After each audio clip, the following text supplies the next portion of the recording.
오늘 주제가 라코스 11강 내가 나를 사랑하느냐의 두 번째 시간입니다. 오늘 그 주제로 너희가 나를 사랑하면 나의 계명을 지키라 라는 것입니다. 너희가 나를 사랑하면 나의 계명을 지키라 라는 이 말씀은 요한복음 14장 15절에 있는 말씀입니다. If you love me, keep my commandments. 곧 너희가 나를 사랑하면 나의 계명을 지키라고 하였습니다. 다시 말해 주님의 계명을 지키는 자가 주님을 사랑한다, 또 사랑하는 자다 라는 뜻이죠. 주님의 계명을 지키고 있다면 주님을 사랑하고 있다는 뜻이기도 하다라는 것입니다. 당신이 지금 현재 주님의 계명을 지키고 있습니까? 그러면 당신은 현재 주님을 사랑하고 있다는 증거입니다 라는 뜻이죠. 이런 관점에서요, 예수님은 요한복음 15장에서 아버지의 계명과 예수님의 자신의 계명이란 용어를 쓰면서 구약과 신약이 일치하게 동일한 것을 말하고 있다는 것을 우리에게 말해주고 있습니다. 요한복음 15장 한번 가보면 이러한 내용들을 볼 수 있습니다. 10절입니다. 요한복음 15장 10절, 내가 아버지의 계명을 지켜 그의 사랑 안에 거하는 것 같이 너희도 내 계명을 지키면 내 사랑 안에 거하리라. 이곳에서 아버지의 계명과 그리고 예수님의 계명은 불명코 다른 것은 아닐 겁니다. 불명코 같은 계명입니다. 그래서 말을 하면서 너희가 아버지의 계명 곧 사랑하라를 지키면 그의 사랑 안에서 거하는 것 같이 너희도 내 계명 곧 사랑하라를 지키면 내 사랑 안에 거할 것이다 라고 말하는 것입니다.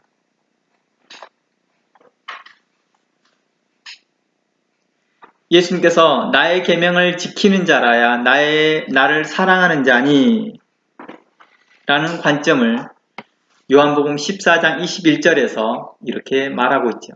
나의 계명을 지키는 자야 나를 사랑하는 자니 나를 사랑하는 자는 내 아버지께 사랑을 받을 것이다. 나도 그를 사랑하여 그에게 나타낼 것이다 라고 말합니다. 그러니까 이곳에서 예수님께서 말씀하셨던 내 아버지의 계명과 자신의 계명을 동일시하고 있으면서 요한복음 14장 21절에서는 곧 내 아버지께 사랑을 받을 것이다 라고 말합니다. 누구의 계명을 지키는 자가요? 예수님의 계명을 지키는 자라고 말합니다. 이것은 곧 동일하다는 뜻을 이야기하고 있는 거죠. 그러면 이곳에서 말하는 나의 계명은 무엇일까? 곧 이곳에서 말하는 나의 계명이란 구약과 신약 전체의 계명을 말하고 있는 거겠죠. 성경의 말씀을 이야기할 것입니다. 요한복음 13장 34절 말씀에 이 나의 계명을 좀 더 이렇게도 표현합니다. 새 계명을 너희에게 주노니 서로 사랑하라. 내가 너희를 사랑한 같이 너희도 서로 사랑하라고 말합니다. 예수님께서 계명을 주었는데 그 계명이 새 계명이래요. 그런데 그 새 계명의 내용을 보았더니 서로 사랑하라는 것입니다. 이런 예수님의 관점은요, 새로운 것이 아니라 이미 구약의 관점에서도 모든 계명을 사랑 가운데 지켜 행하라는 것을 좀 전에 말씀을 통해서도 우리는 관찰할 수 있었습니다. 즉 성경은 계속적으로 지속적으로 뭘 이야기하고 있습니까? 사랑 가운데 행하라는 것을 이야기하고 있다는 것입니다. 너희가 만일 나를 사랑한다면 너희가 사랑을 행해라. 나의 계명을 지키라 라는 관점이 있죠. 구약에서도 이웃 사랑하기를 내 몸과 같이 하라라는 계명이 있습니다. 레위기서 19장 18절 말씀에 이런 말씀이 있죠. 내 이웃을 내 몸과 같이 사랑하라는 관점에서 원수를 갚지 말며 동포를 원망하지 말며 내 이웃 사랑하기를 너의 자신과 같이 하라라고 말합니다. 그리고 사도 바울은요, 또 다른 사도도 있죠. 사도 바울과 사도 요한은요, 구약 계명도 사랑 중심인 것을 계속해서 말하고 있습니다. 사도 바울은 이렇게 말합니다. 로마서 13장 8절 말씀에 이렇게 말합니다. 피차 13장 8절입니다. 피차 사랑의 빛 외에는 아무에게든지 아무 빛도 지지 말라. 남을 사랑하는 자는 율법을 다 이루었다라고 말합니다. 이곳에서 말하는 율법은 구약을 상징하겠죠. 그래서 9절 말씀에 간음하지 말라, 살인하지 말라, 도적질하지 말라, 탐내지 말라 한 것과 그 외에 다른 계명이 있다 할지라도 내 이웃을 내 자신과 같이 사랑하라 하신 그 말씀 가운데 다 들었다. 그러니까 구약 사상이 사랑을 근거하여서 이야기했다라는 것입니다.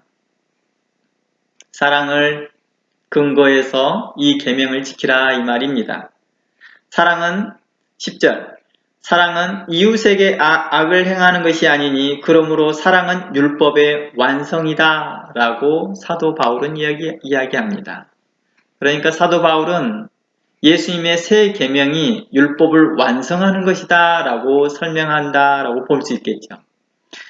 이러한 관점을 사도 요한은 좀 더 구체적으로 좀 마치 주해하듯이 이 내용을 설명합니다. 사도 요한이 말했던 말씀을 살펴봅니다. 요한일서 2장 7절 말씀입니다. 요한일서 2장 7절 말씀입니다. 사랑하는 자들아, 내가 새 계명을 너희에게 쓴 것이 아니다 라고 말합니다. 너희가 처음부터 가진 옛 계명이다 라고 말합니다. 이것을 보았을 때 구약임을 알 수 있습니다. 이 옛 계명은 너희가 들은 바 말씀이거니와 다시 내가 너희에게 새 계명을 쓰노니.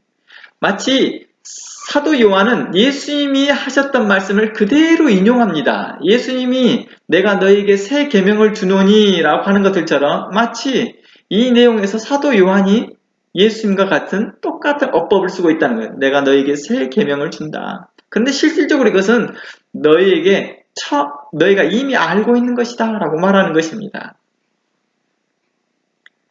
너희에게 새 계명을 쓰노니 말하면서 그에게와 너희에게도 참된 것이니라. 이는 어둠이 지나가고 참 빛이 벌써 비침이니라. 빛 가운데 있다 하면서 그 형제를 미워하는 자는 지금까지 어둠에 있는 자요 라고 말을 하면서 이제 새 계명에 대하여서 좀 더 설명해 주고 있다는 것입니다. 주의하고 있는 것이죠. 10절 그의 형제를 사랑하는 자는 빛 가운데 거하여 자기 속에 꺼리낌이 없다라고 말합니다. 그러나 그의 형제를 미워하는 자는 어둠에 있을 것이다.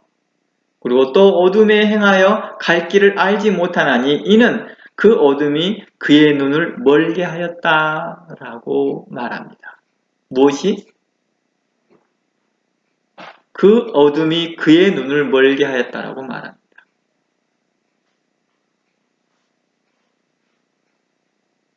사랑이라고 하는 이 부분에 대해서 성경은 이야기하고 있습니다.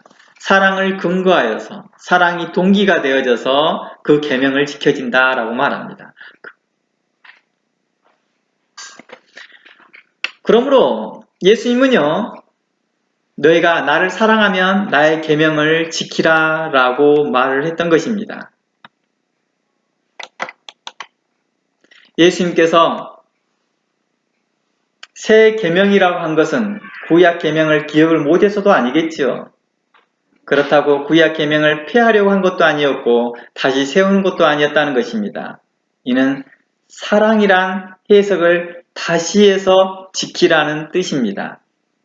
그러니까 예수님께서 새 계명을 너희에게 준다라고 하는 말은요, 사랑이라는 해석을 다시 해서 지키라는 뜻입니다. 이 말이 좀 어려울 수도 있겠지만 마치 마태복음 5장에 나와 있는 산상수훈과 같은 개념으로 보시면 됩니다. 그 예로 살인하지 말라는 것입니다. 물론 마태복음 5장 전체를 다 보호할 수는 없으니까 한 가지 예만 드립니다. 마태복음 5장 21절 말씀 가봅니다. 마태복음 5장 21절입니다. 옛사람에게 말한 바 살인치 말라. 누구든지 살인하면 심판을 받게 되리라 하였던 것을 너희가 들었다.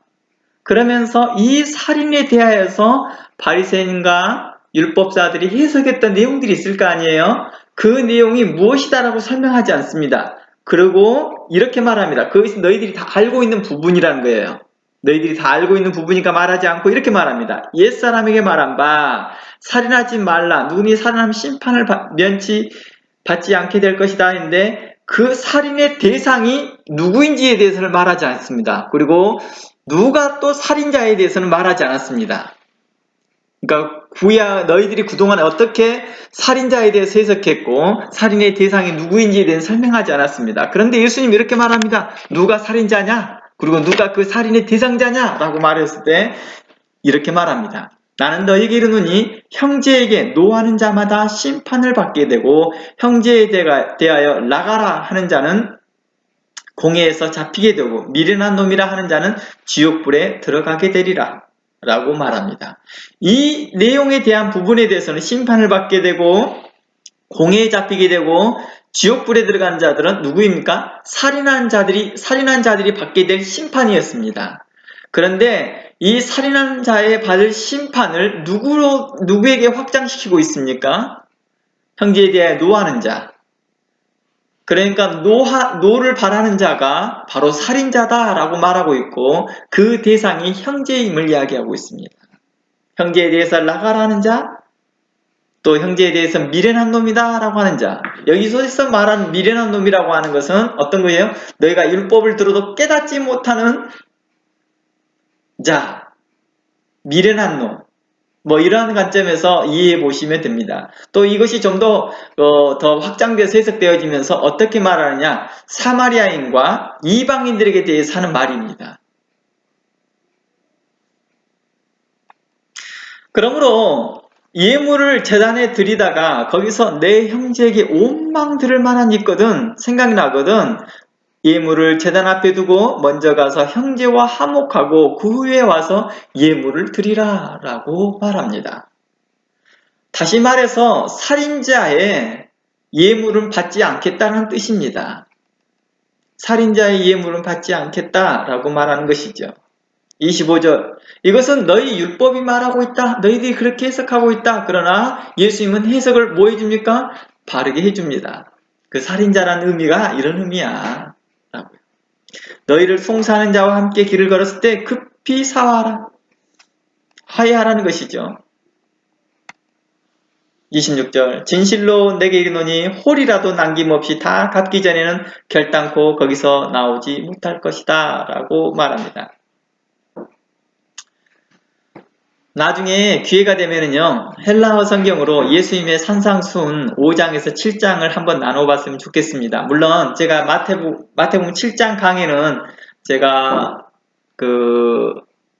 말씀과 만남교회에서 해놨기 때문에 녹음된 것이 있어서 나중에 유튜브에 올려놓으면 여러분이 들으시면 좋을 것 같습니다.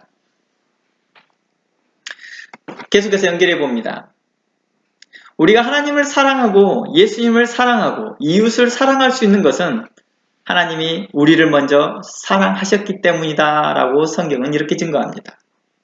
성경은 우리가 사랑하면 그가 먼저 우리를 사랑하셨다라고 요한일서 4장 19절에 증거하고 있습니다. 그러므로 예수 그리스도께서 십자가에서 나를 위해 죽어주신 그 큰 사랑을 받는 것이 언제나 주의 계명을 지키는 믿음의 동기가 되고 목적이 된다는 것입니다. 그리고 그것이 사랑의 동기가 된다고 볼 수 있는 것이죠. 요한일서 4장 9절 말씀 가볼까요? 요한일서 4장 9절입니다. 하나님의 사랑이 우리에게 이렇게 나타난 바 되었다. 하나님이 자기의 독생자를 세상에 보내심은 저로 말미암아 우리를 살리려 하심이니라. 사랑은 여기 있으니 우리가 하나님을 사랑한 것이 아니요 오직 하나님이 우리를 사랑하사 우리 죄를 위하여 화목제로 그 아들을 보내셨습니다. 사랑하는 자들아 하나님이 이같이 우리를 사랑하셨은즉 우리도 서로 사랑하는 것이 마땅하다라고 말합니다. 서로 사랑하는 것이 마땅하다라는 이 의미는요, 로마서의 말씀과 뜻을 같이 합니다. 로마서의 어떤 말씀이냐면 좀 전에 읽어봤던 말씀인 건데요. 로마서 13장 8절입니다. 피차 사랑의 빛 외에는 아무에게든지 아무 빚도 지지 말라. 남을 사랑하는 자는 율법을 다 이루었느니라. 라는 가지입니다. 이곳에 또 재미있는 것은요. 서로 사랑하는 것이 마땅하니라 라는 헬라어가 이 뜻이요. 로마서에서 말하는 빚을 졌다라는 것과 같은 단어입니다. 빚지다, 빚졌다라는 거죠. 예수님께서 우리에게 가르쳐준 기도 가운데, 주기도문 가운데서 우리가 우리 죄를 사하여 주옵시고 라고 하는 이 기도가요. 마태복음 6장의 이 기도의 내용에서 이곳에서 빚으로 나오거든요. 우리가 우리의 죄로 번역되어졌으나 원래 헬라어 단어에서는 우리가 우리에게 빚진 자를 탕감하여 준 것 같이 우리 죄를 탕감하여 주옵시고 라고 되어 있어요. 물론 누가복음에서는 이것을 죄라고 죄라는 헬라어를 쓰고 있습니다. 하마르티아라고 되어 있습니다.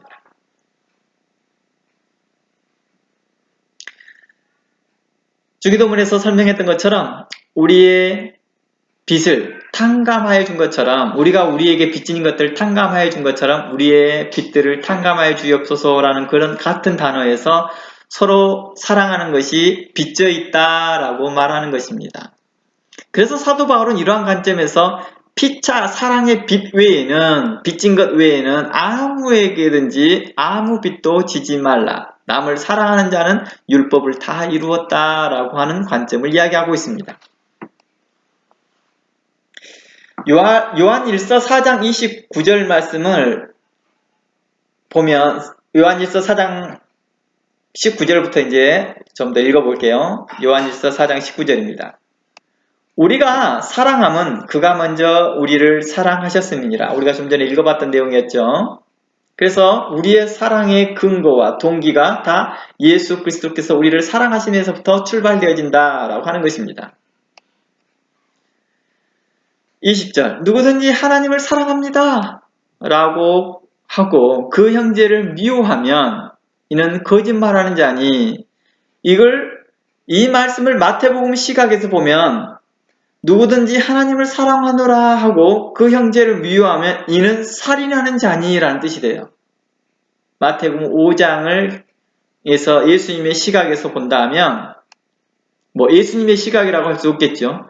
마태복음 5장의 시각에서 본다면 바로 살인하는 자다라는 것입니다.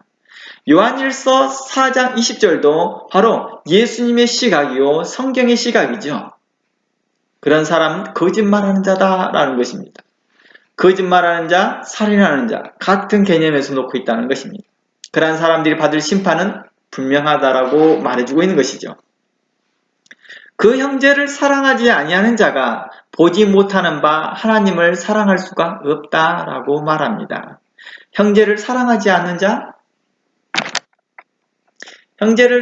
않는 자가 바로 하나님을 사랑할 수 없다라고 말합니다.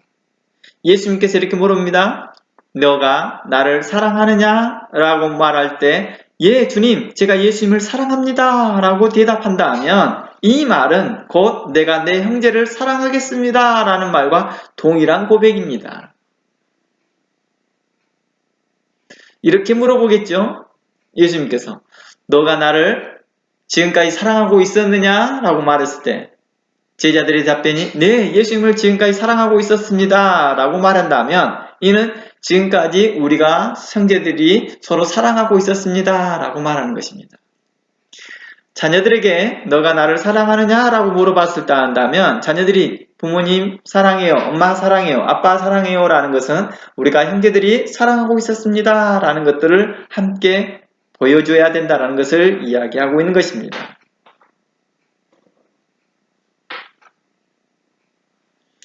형제들끼리 박터지게 싸우면서 부모에게 자신들이 엄마 사랑해, 내가 엄마 더 사랑해 라고 말하는 것은 이상하다는 것입니다. 요즘 그 코로나에 관련돼서 방송 나오면서 미국의 유명한 앵커가 나왔죠. 한 사람은 브라더들인데 한 사람은 유명한 텔레비 앵커이고 한 사람은 정치인입니다. 그런데 서로 싸웁니다. 그러면 서로 자신들이 엄마를 사랑한다고 말합니다. 부모가 가운데서 끼면서 행복할까요? 1차원에서는 얼른 행복하겠죠. 아, 내가 이렇게 아이들에게 관심을 많이 받아. 그런데 2차, 3차를 생각했을 때 부모는 속상하죠. 하나님이 우리에게 그걸 말하고 있습니다. 너희가 나를 사랑하면 나의 계명을 지키라. 나의 계명이 뭐냐고? 내 이웃을 사랑하는 거야. 내 형제를 사랑하는 거야. 이렇게 말하고 있다는 것입니다. 21절 우리가 이 계명을 누구에게 받았다? 주님께 받았습니다. 라고 말합니다. 사도 요한은 불명코 내가 이 계명을 주님께 받았다. 그러니 내가 이것을 너희에게 새 계명을 주노니 라고 하는 이 말은 그대로 예수님의 말씀을 전달하고 있는 것 같은 느낌입니다. 하나님을 사랑하는 자는 또한 그 형제를 사랑할지니라. 너희가 하나님을 사랑하느냐? 그럼 너 형제를 사랑해라. 이 말입니다. 다시 이 말을 오늘의 주제와 같이 너가 나를 사랑하느냐? 그러면 너희 형제를 사랑해. 그럴 때 너희가 이렇게 대답할 수 있어. 네, 주님, 제가 주님을 사랑합니다. 주님 아시죠? 내가 주님 사랑하는지 주님 아시죠? 뭘 통해서? 서로 형제들이 사랑하고 있는 모습을 통해서 본다는 것입니다. 이를 통해서 베드로가 그의 형제들에게 대해서 어떻게 했을 것을 우리는 짐작해 봐야 될 것입니다. 아, 베드로와 다른 사도들이 서로 사랑했었구나 라는 것이 전제되었다는 것을 우리는 알 수 있습니다. 그런 것들이 전제되어지지 않은 사람에게 하나님께서는 베드로에게 사역을 맡겼을까라고 하는 우리는 반문을 전해야 되는 거죠. 그런데 하나님께서 예수님께서 그에게 사역을 맡겼다는 것은 사도들 안에 사랑이 있었음을 우리는 배우라는 것입니다. 요한일서를 이렇게 말합니다.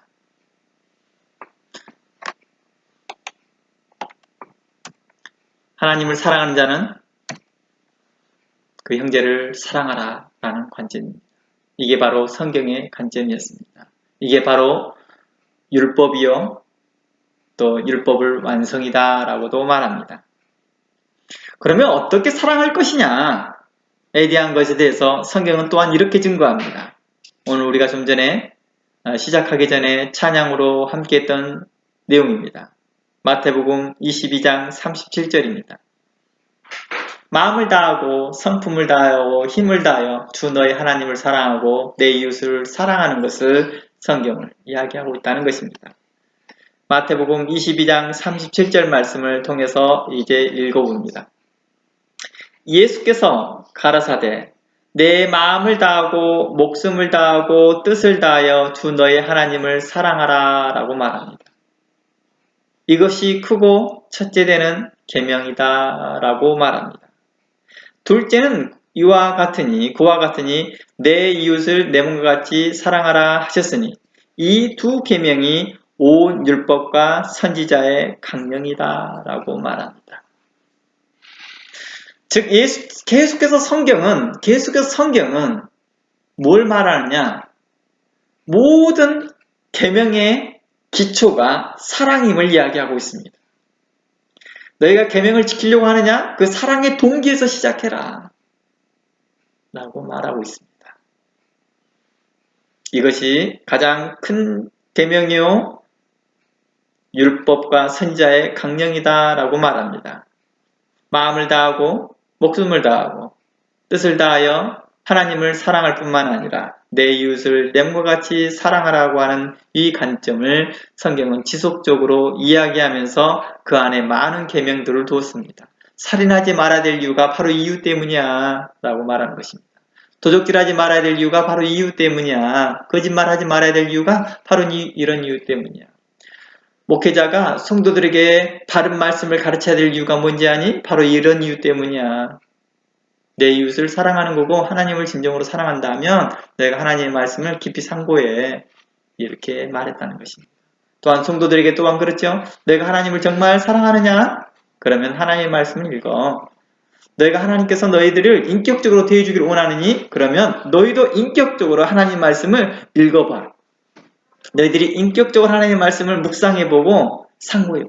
이렇게 우리에게 말하고 있다는 것입니다.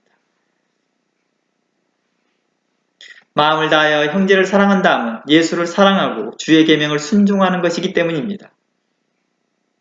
우리가 명심해야 될 것은요. 신약의 계명은 구약의 십계명을 피하는 것도 아니라 율법을 피하는 것이 아니라 도리어 완성이라는 사실입니다. 성경은 지속적으로 모든 계명을 지키는 것과 또 모든 일에 하나님께 받은 은혜와 사랑에서 그 기초가 되어 있고 동기가 되어 있다는 것입니다. 예수님께서 새 계명으로 한 것에 대해서 바로 사랑의 개념을 다시 해석해 주었다라는 것입니다.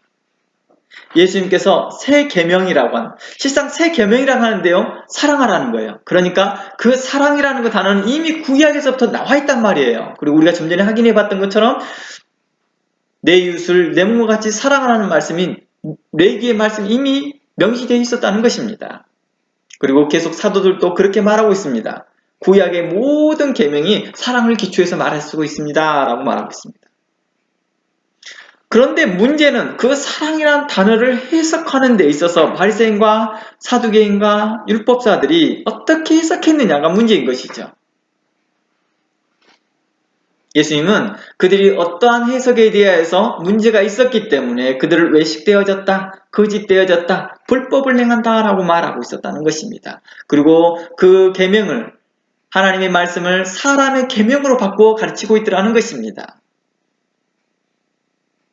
그러니까 하나님의 처음 의도한 대로의 그 뜻을 이해하지 못하고 다르게 왜곡되어 해석되고 있었다는 것이죠.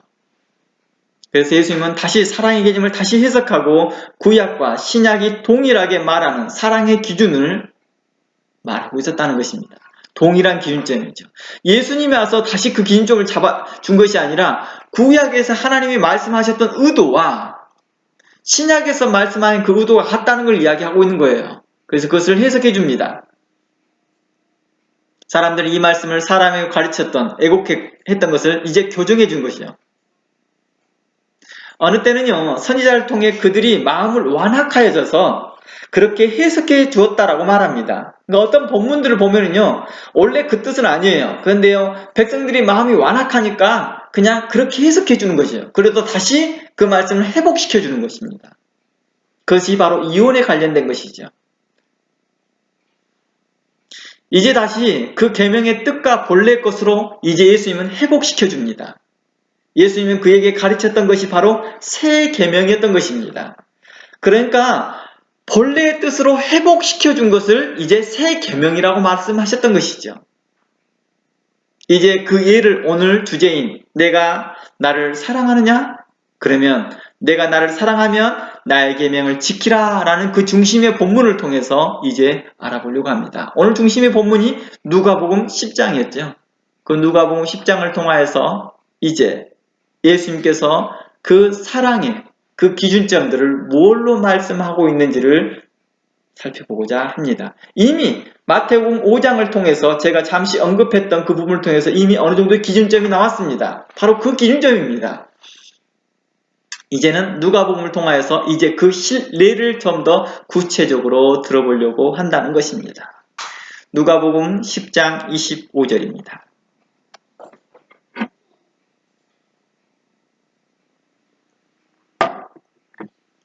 어떤 율법사가 일어납니다. 이것은 어떤 율법사가 일어났다는 것은 이제 예수님께서 말씀을 강론하고 있는 동안에 어떤 사람이 한 율법사가 일어났다는 것이죠. 그러니까 율법사가 지금 현재 예수님의 강론하는 공간에 있었다는 것을 우리는 알 수 있습니다. 그렇죠? 자, 25절부터 제가 28절까지 읽어봅니다. 어떤 율법사가 일어나 예수를 시험하여 가로되 선생님 내가 무엇을 하여야 영생을 얻으리까? 예수께서 이르시되 율법에 무엇이라 기록되었으며 내가 어떻게 읽느냐? 대답하여 가로되 내 마음을 다하여 목숨을 다하여 힘을 다하여 뜻을 다하여 주 너의 하나님을 사랑하고 또한 내 이웃을 내 몸과 같이 사랑하라 하였나이다. 예수께서 이르시되 내 대답이 옳도다. 이를 행하라. 그러면 살리라 하시니. 이 이후의 내용들은 계속해서 여러분들이 개인별적으로 참고하면서 보시기 바랍니다. 예수님의 성경이 강론되고 있을 때 이 율법사는 참여하고 있었습니다. 그리고 예수님의 말씀이 어느 정도 마무리가 되어질 때 율법사는 일어나서 이제 질문합니다. 그래서 이렇게 물어봅니다. 선생님, 내가 무엇을 하여야 영생을 얻습니까? 라고 말합니다. 아마 앞뒤 문맥 없이 맥락 없이 영생을 얻습니까? 어떻게 얻습니까? 라고 물어보진 않았을 것 같아요. 아마 예수님의 맥락 가운데서도 앞뒤에 설명이 있었나 봅니다. 그러나 성경 본문에는 나오진 않았기에 우선 누가복음서에서 설명하고 있는 누가복음 10장에 설명하고 있던 것처럼 율법사가 일어나 예수님께 질문했던 내용에 초점을 둬보겠습니다. 예수님께 질문하면서 이렇게 말합니다. 내가 어떻게 해야 영생을 얻습니까? 라고 말합니다. 이곳에서 율법사는 어떤 사람입니까? 율법에 권위에 있는지 알겠죠? 또 이러한 율법을 성경을 연구할 뿐만 아니라 가르치는 자였습니다. 그는 예수님께 영생에 대해 물어봅니다. 그때 예수님의 대답 무엇입니까? 율법에 무엇이라 기록되었느냐라고 반문합니다. 이때 율법사는 즉각 성경 이것저것을 자신있게 대답합니다. 누가복음 10장에서는요. 누가복음 10장의 같은 평행선에서도 이 부분을 이야기를 해줍니다. 율법사는 뭘 말해주고 있습니까? 마음을 다하여, 목숨을 다하여, 힘을 다하여 주 너의 하나님을 사랑하고 또한 내 이웃을 내 몸과 같이 사랑하라 했나이다 라고 말합니다. 이 말씀은 신명기 6장 5절 말씀과 레위기 19장 18절 말씀을 이렇게 조합해서 그들의 교리로 암기한 말씀이에요. 당시에는 랍비들이요 여러 성경들을 조합해서 교리화된 것들이 많아요. 오늘날 우리가 웨스트민스터와 같은 그런 교리집들이 있거든요. 그런 교리집들이 있어요.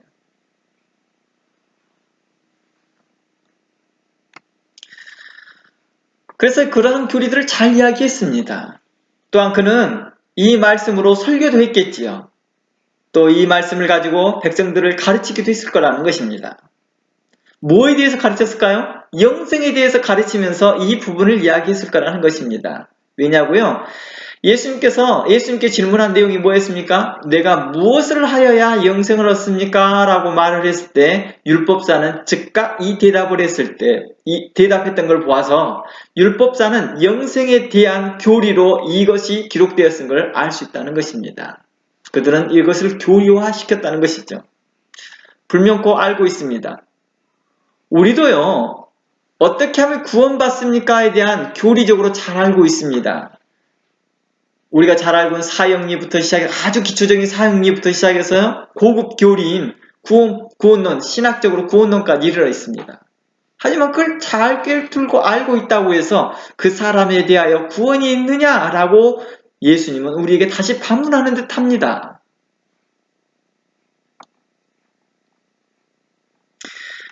그의 대답은 정말 칭찬 들을 만했습니다. 예수님 28절에서 이렇게 말합니다. 내 대답이 옳다. 정말 칭찬한다 이 말입니다. 그런데 그 다음의 문제입니다. 그 다음 말로 이것을 행해라고 말합니다. 그러면 살 것이다 라고 말합니다. 이는 그에게 믿음에 대한 합당한 삶이 없다는 것을 이제 설명하고 있는 것이죠. 믿음에 대한 합당한 삶이 없는 것입니다. 너가 나를 사랑하느냐? 거기에 대한 합당한 믿음의 삶이 없는 것입니다. 입술로만 네 사랑합니다 라고 했던 그들에게 대하여서 예수님께서는 No 나는 그것을 받아들이지 않겠다라고 말합니다. 내가 믿음에 합당한 삶이 있었다면 내 형제들을 내 몸과 같이 사랑하고 있었을 것이다 라고 말하는 것입니다.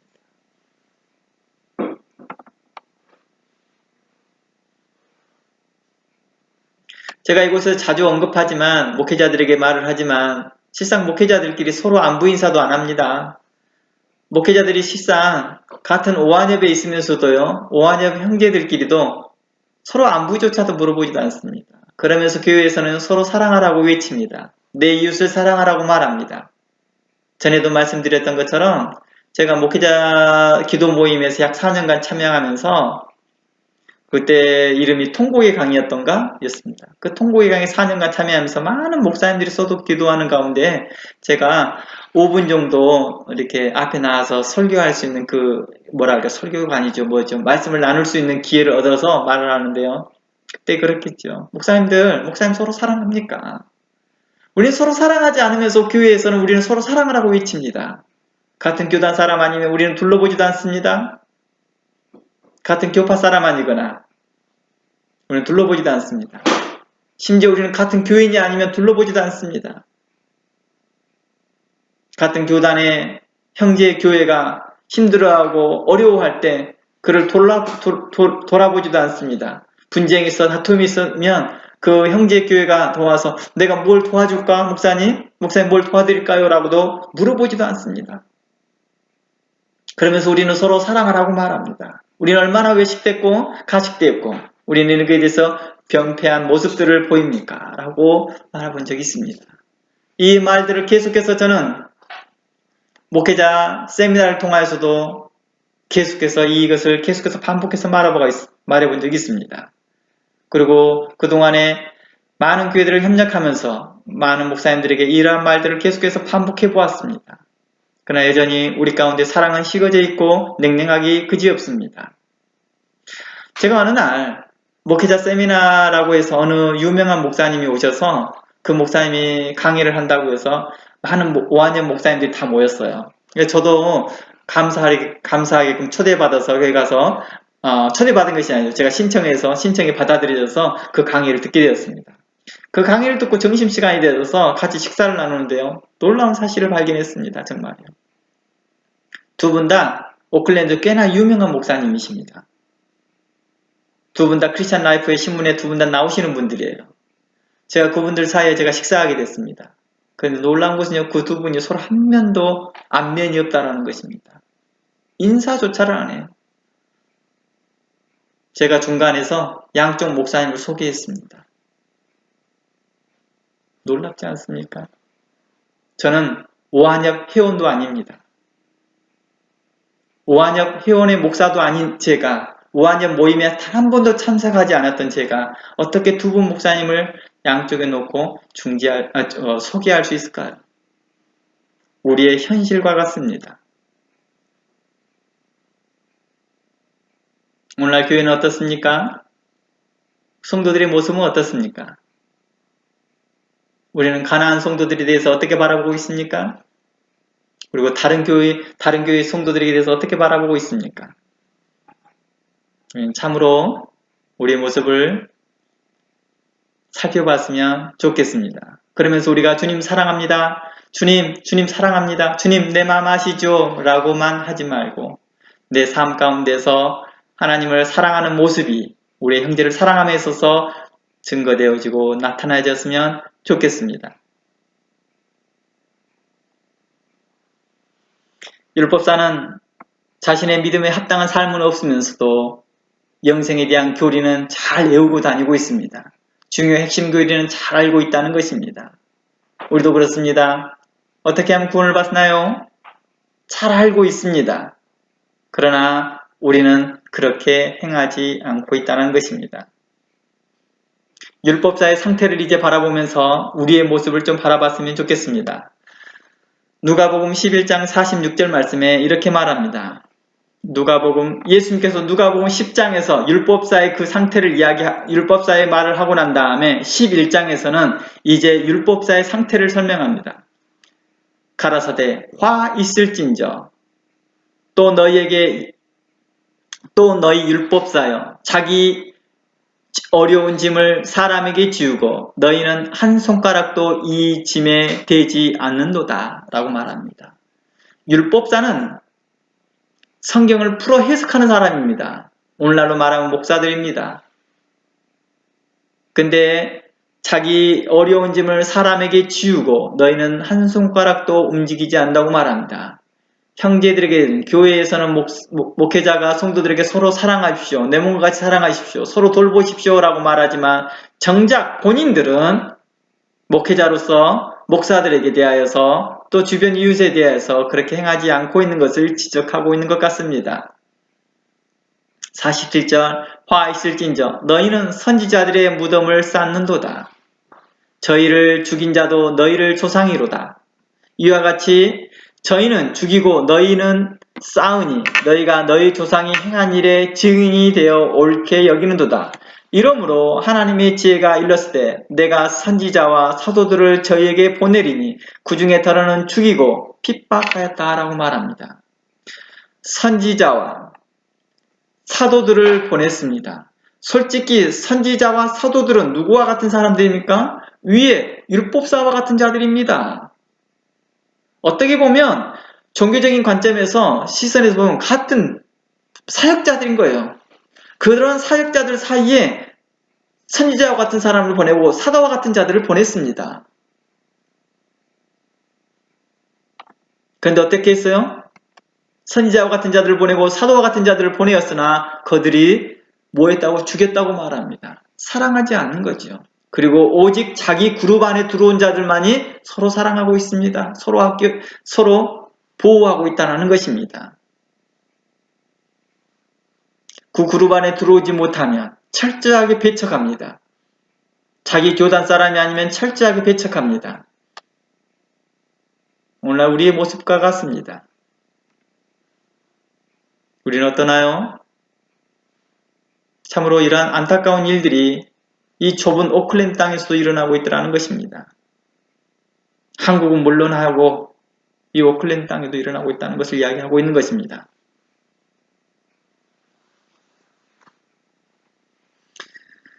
그 중에 더러는 죽이고 또 핍박했다고 말합니다. 우리도 그러고 있지 않나요?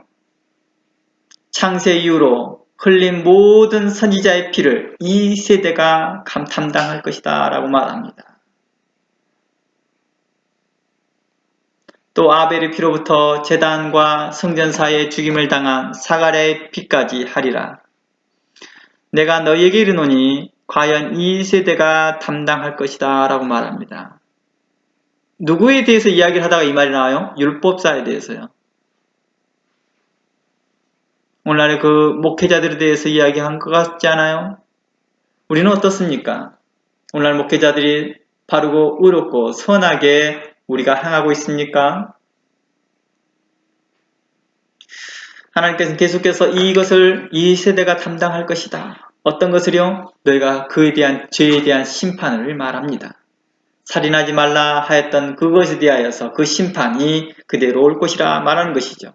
52절 화 있을진저 너희 율법사여 너희가 지식의 열쇠는 가졌으되 너희가 지식의 열쇠는 가졌다는 거예요. 성경도 해석하고 성경 해석할 만한 권위도 가졌고 주석책도 가지고 있고 신학책도 가지고 있고 헬라어 히브리어 성경도 다 가지고 있고 그러면서도 너희도 들어가지도 않는다. 그리고 들어가고자 하는 자도 막고 있도다 라고 말합니다. 누구에 대해서 막고 있습니까? 예수님께서 보내셨던 그러니까 하나님이 보내셨던 사도들과 하나님이 보내셨던 선지자들에 대해서 이야기하고 있는 것이죠. 그들에게 대해서 뭐예요? 죽이고 또한 핍박하였던 것을 이야기합니다.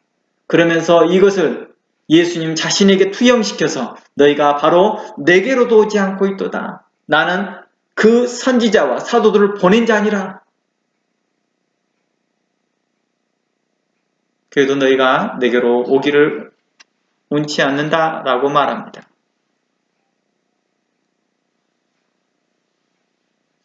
요한복음 9장 24절 말씀을 좀 더 보겠습니다. 요한복음 9장 24절 말씀입니다.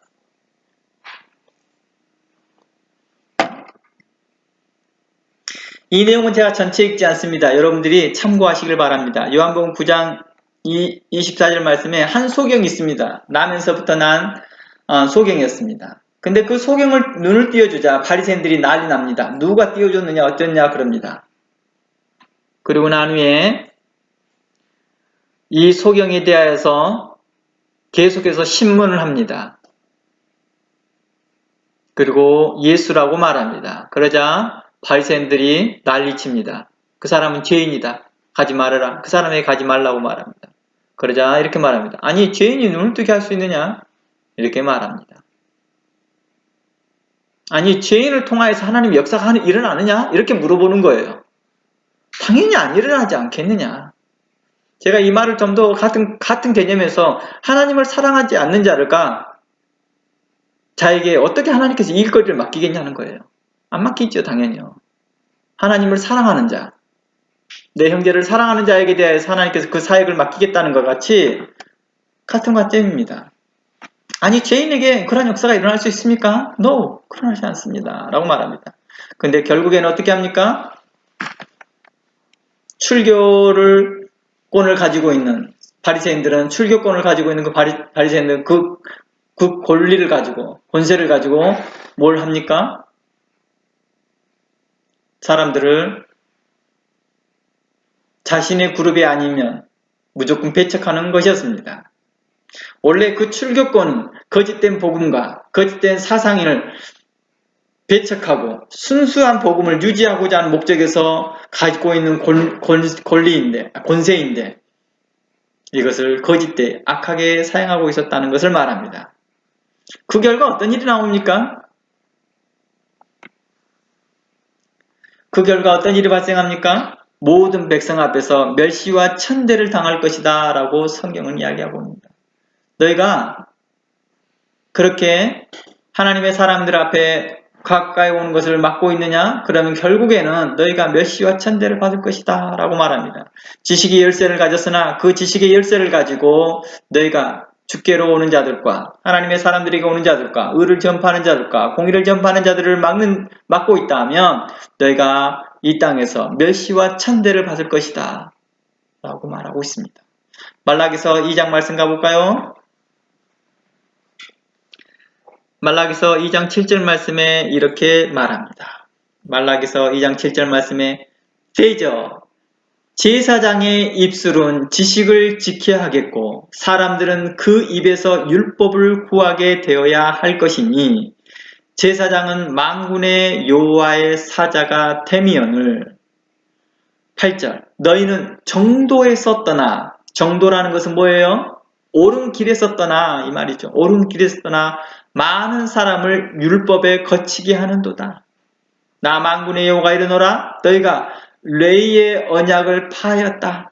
9절 너희가 내 도를 지키지 아니하고 율법을 행할 때 사람에게 편법되이 편벽이라는 것은 뭐예요?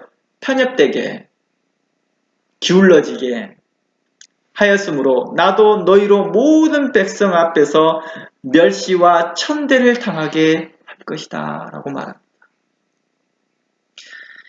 사람에게 하나님의 말씀을 편백되게 가르쳤다는 것은 하나님의 말씀을 사람의 계명으로 가르치고 거짓되이 가르치고 더하기 빼기를 하였고 하나님의 말씀을 가지고 이것은 죄해버리고 저것은 이렇게 하고 했던 모습을 지적하고 있었던 것 같습니다. 천대를 당하는 모습이 백성과 제사장 수준이 똑같아지므로 만군의 여호와의 사자로서 이제는 더 이상 존중하지 않는 것입니다. 이제 그렇게 제사장들이 어떤 사람이래요? 여호와의 사자이거늘 여호와의 사자인데도 불구하고도 그들이 하나님의 말씀에 떠나 있기에 그들을 많은 백성들 앞에서 천대와 멸시를 받게 하므로 백성과 제사장이 일반이 되더라는 거예요. 거기나 뭐 누가 거룩한지를 몰라요. 누가 거룩하고 단지 그 타이틀이 그를 거룩하게 한다라고 생각합니다. 그가 가지고 있는 입고 있는 옷이 자기를 거룩하게 한다라고 착각하고 살아갑니다.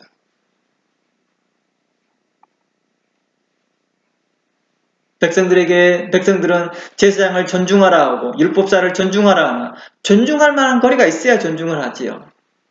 오늘날 보세요. 저희 신학교 들어올 때 말이돼요. 설문조사라면 가장 인기 있는 사람이 목회자였거든요. 지금은 뭐예요? 지금 현재 순위권 안에도 없어요. 순위권 안에도. 우리는 왜 이렇게 됐을까요? 목사 안수만 받으려고 할 뿐이지 목사다운 삶을 살려고 하지 않습니다. 목사로서 자기 지위를 행사하려고만 할 뿐이지 목사로서의 합당한 삶을 살려고 하지 않는다는 것입니다. 그러면서 나는 하나님 사랑해요. 하나님 내가 하나님 사랑해요 라고 말을 할 때 하나님은 참으로 가슴 아파한다는 것입니다.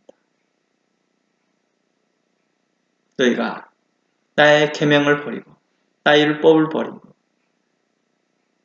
너희가 나의 이름을 망령되이 일으키면서 우리가 제사장대 하는 말같이 우리가 어느 때 주의 이름을 망령되이 일으켰습니까? 함과 같이 너희가 하나님께 대하여 열심히 있으나 하나님에 대해 아는 지식이 없도다 함과 같이 그들 오늘날의 모습과 같고 과거의 모습에도 그랬던 것입니다. 호세아서 4장 6절 말씀 가봅니다. 호세아서 4장 6절 말씀에 이러한 말씀이 있습니다. 호세아서 4장 6절 말씀에 내 백성이 지식이 없으므로 망하는도다. 내가 지식을 버렸으니 나도 너를 버려 제사장이 되지 못하게 할 것이요. 내가 내 하나님 율법을 잊었으니 나도 내 자녀를 잊어버리라 라고 말합니다. 제사장들이 뭘 버렸어요? 하나님 아는 지식을 버려버립니다. 그러므로 어떻게 합니까? 그 하나님의 율법을 잊었으니 나도 내 자녀를 잃어버릴 것이다. 오늘날 목회자 자녀들에 대해서 봅시다.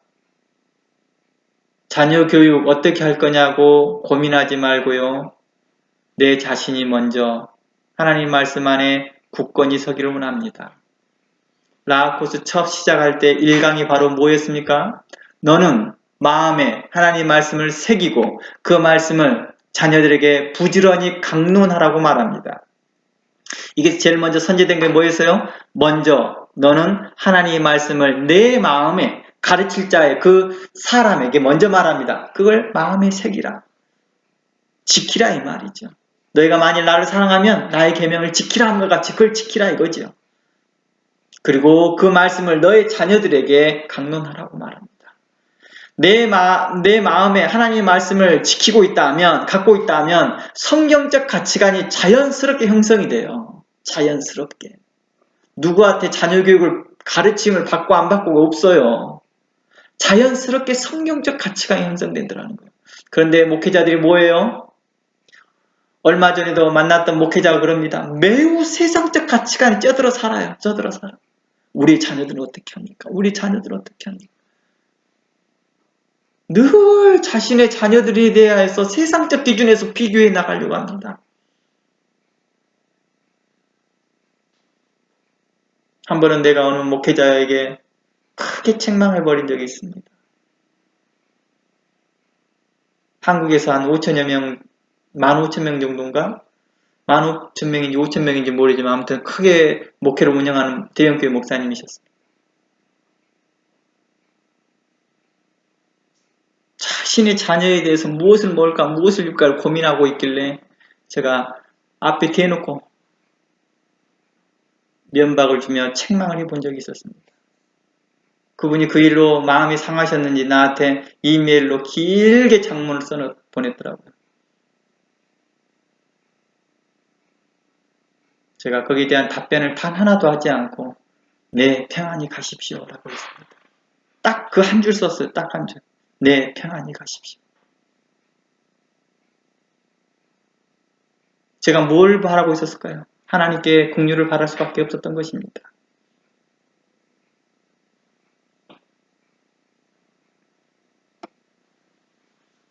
(7절) 저희는 번성할수록 내게 범죄하니 내가 저희의 영화를 변하여 욕이 되게 할 것이니라. 저희가 번성할수록 뭐예요? 교회가 부흥할수록 더 범죄하고 있더라는 것입니다. 성도들이 많이 있으면 자신이 굉장히 탁월해서 그런 줄 알아요. 뭐 그런 것도 있겠죠. 그런 것도 있겠죠. 그러나 그것이 저희에게 그 영화를 변화해 욕이 되게 할 것이라고 말합니다. 내가 우연치 않은 기회에 그분이 어떤 행보를 하고 있나 하고 한 3년 전인가 잠시 우연치 않게 봤는데요.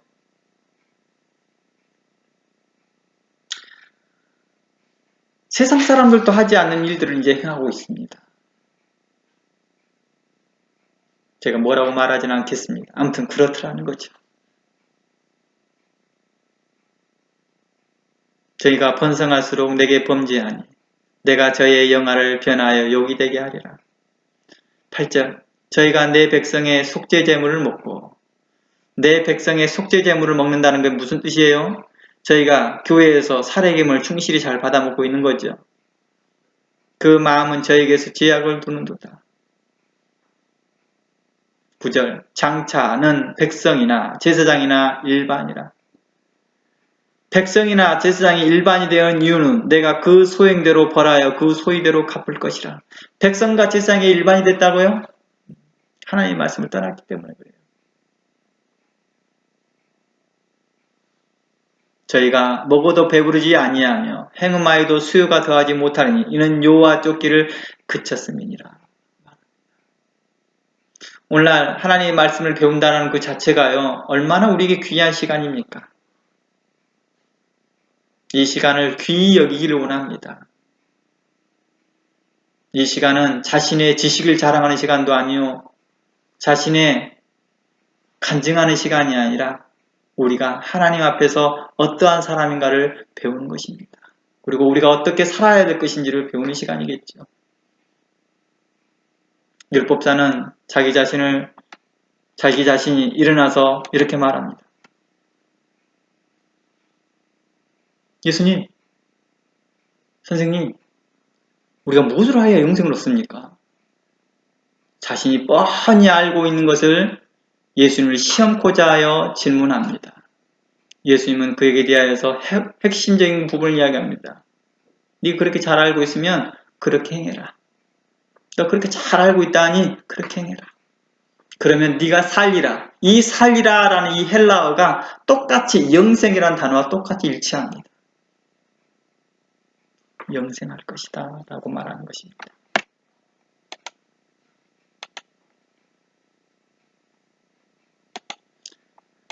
우리 잠시 쉬었다가 연결해서 두 번째 시간 갖겠습니다.